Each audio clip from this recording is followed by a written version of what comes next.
Hi అండి, welcome to phases kitchen. ఈరోజు వీడియోలో బ్రెడ్ కుల్ఫీ ఏ విధంగా తయారు చేయాలో మీకు చేసి చూపించబోతున్నాను. మరి ఈ సమ్మర్లో ఏదైనా చల్లగా తినాలనిపిస్తే ఈ బ్రెడ్ కుల్ఫీని అప్పటికప్పుడు ఈజీగా తయారు చేసుకోవచ్చండి. మరి ఈ బ్రెడ్ కుల్ఫీని ఇంట్లో ఉండే వస్తువులతోనే అప్పటికప్పుడు ఈజీగా టేస్టీగా తయారు చేసుకోవచ్చండి. మరి ఈ సమ్మర్లో ఈ బ్రెడ్ కుల్ఫీని తయారు చేసుకొని ఇంట్లో వాళ్ళందరూ కూడా ఈ బ్రెడ్ కుల్ఫీ టేస్ట్ని ఎంజాయ్ చేయొచ్చండి. మరి ఈ బ్రెడ్ కుల్ఫీని ఏ విధంగా తయారు చేయాలో దీని ప్రాసెస్ ఏంటో వీడియోలోకి వెళ్ళి చూసేయండి. ముందుగా ఒక మిక్సీ జార్ తీసుకొని 15 వరకు బాదం పప్పు వేసుకోవాలి, 15 వరకు జీడిపప్పు వేసుకోవాలి, 15 వరకు పిస్తా పప్పు వేసుకోవాలి. ఇప్పుడు దీంట్లోనే 1/2 కప్పు వరకు షుగర్ వేసుకోవాలి. ఇప్పుడు దీంట్లోనే 4 యాలకులు వేసుకోవాలి.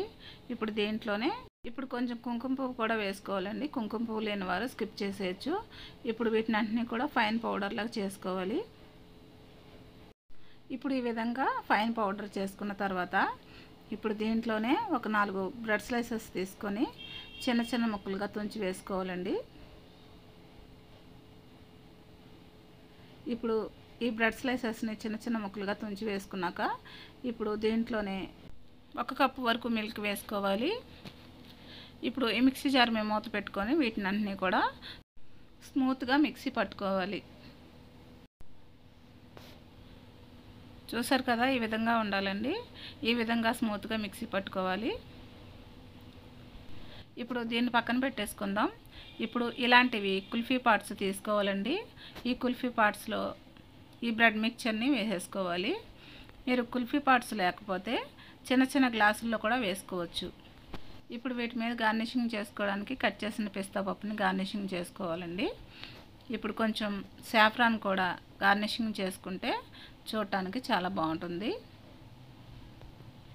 ఈ విధంగా పిస్తా పప్పుని సాఫ్రాన్ని గార్నిషింగ్ చేసుకోవాలి. ఇప్పుడు ఈ కుల్ఫీ మీద సిల్వర్ ఫాయిల్ కవర్ చేసుకోవాలండి.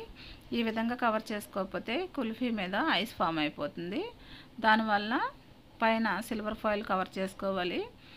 మీ దగ్గర సిల్వర్ ఫాయిల్ లేకపోతే ప్లాస్టిక్ కవర్తోనైనా కవర్ చేసుకోవచ్చు. ఈ విధంగా కవర్ చేసుకున్న తర్వాత ఇప్పుడు ఈ కుల్ఫీ పార్ట్స్ని 8 గంటల సేపు డీప్ ఫ్రీజర్లో పెట్టుకోవాలండి. ఇప్పుడు 8 గంటలు అయిన తర్వాత వీటిని తీసి ఒక 10 నిమిషాలు రూమ్ టెంపరేచర్కి రానివ్వాలి. ఇప్పుడు ఈ బ్రెడ్ కుల్ఫీని 10 నిమిషాలు రూమ్ టెంపరేచర్కి వచ్చిన తర్వాత సిల్వర్ ఫాయిల్ని తీసేసి చల్లచల్లగా సర్వ్ చేసుకోవడమేనండి. మరి ఎంతో ఈజీగా టేస్టీగా ఈ బ్రెడ్ కుల్ఫీని తయారు చేయడం చూశారు కదా. మరి ఇంట్లో ఉండే వస్తువులతోనే అప్పటికప్పుడు ఎంతో ఈజీగా టేస్టీగా ఈ బ్రెడ్ కుల్ఫీని తయారు చేసుకోవచ్చండి. ఈ సమ్మర్లో బయట కొనే పని లేకుండా ఎంతో ఈజీగా టేస్టీగా ఈ బ్రెడ్ కుల్ఫీని తయారు చేసి పెడితే మన ఇంట్లో వాళ్ళందరూ కూడా ఈ టేస్ట్ని ఎంజాయ్ చేస్తారండి. మరి ఎంతో టేస్టీగా ఉండే ఈ బ్రెడ్ కుల్ఫీని మీరు కూడా ఇంట్లో ప్రిపేర్ చేసుకొని ఏ విధంగా వచ్చిందో నాకు కమెంట్ చేయండి. నా వీడియోస్ కనుక మీకు నచ్చినట్లయితే ఇప్పుడే సబ్స్క్రైబ్ చేసుకొని బెల్ ఐకాన్ ప్రెస్ చేయండి. మీ ఫ్రెండ్స్కి రిలేటివ్స్కి షేర్ చేయండి. Thanks for watching.